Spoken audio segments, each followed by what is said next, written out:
Hello and welcome to the BearGameSeries. Lately, I wanted to play some RPGs with friends, and while we were looking at the trailer of Path of Exile 2, we noticed there is also a new leak there. I thought this might be a good idea to catch up on the story, since I played this game when there were only 3 acts with 3 in-game difficulties, just like in the good old Diablo 2. Val and item corruption were brand new things, and back then I enjoyed my Spectre of Raw Scion, but I stopped before truly beginning an endgame. I was wondering how much it changed. New acts, new activities, redesigned path tree, new games, and probably more. But was it enough? In the end, what made me try it again was the season change and introduction of settlements. I must admit, this is the best thing that happened to this game. Sending the new ships or upgrading the facility made me pick up my deck, play a few locations, and once the queues and the gold were full, put it down for 1 to 2 hours before doing the same thing again. This fun lasted till the around 7th or 8th act, when the reason that I initially dropped the game surfaced again. I fully understand that the best part of the PoE is the map variety and the grind, and after lots of MMOs back in the days, I still can enjoy those things. But nowadays there is one more thing I take into the consideration, and that is amount of fun that I get from the time invested in the game, or the fun factor, how I call it. Unfortunately, there are a few things that lower it significantly. First of all, the story, which was one of the reasons I came back, and it's not engaging at all. The lore and everything is really wide, I know. I actually enjoyed reading some of it on Wikipedia. However, there aren't enough cinematics or directed camera events that would make any character in the game stand out from the crowd, which in turn would make me want to go into its history deeper. Secondly, most likely because PoE is on the market for so long, there are just too many mechanics introduced too early.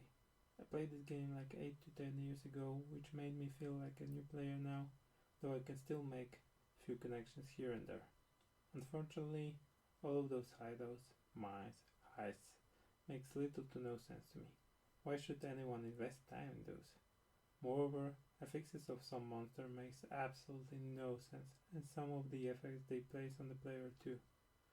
Because of that, I sometimes went through a location with ease, only to be stopped on one group that would kill me almost instantly over and over again. The third problem is how microtransactions change the game. I don't really care about cosmetics. However, there are various microtransactions associated with gameplay, which, while they won't make you stronger, they heavily affect the fun factor.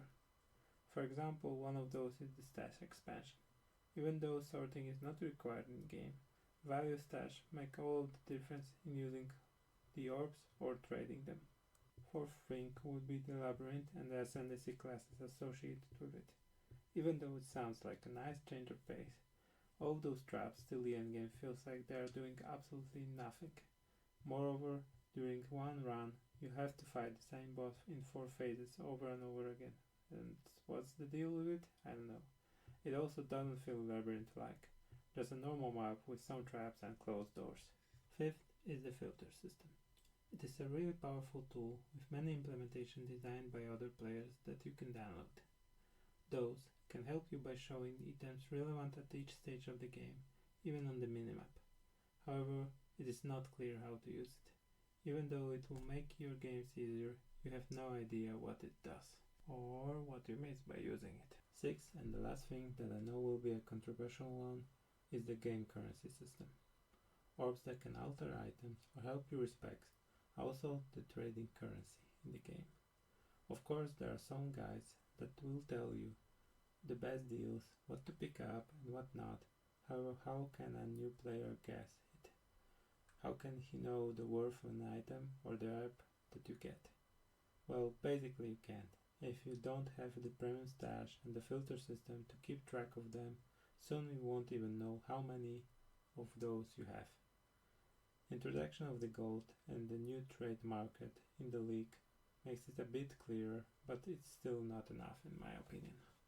In the end, even though killing wave mobs and bosses for the whole game will give you lots of satisfaction, and the skill tree system promises endless possibilities to replay it, I will give the game the pound down. Simply, all of the problems I mentioned While they probably won't stop me from finishing it, they drain me so hard I don't see myself grinding. Hopefully Path of Exile, which is just around the corner, can change it.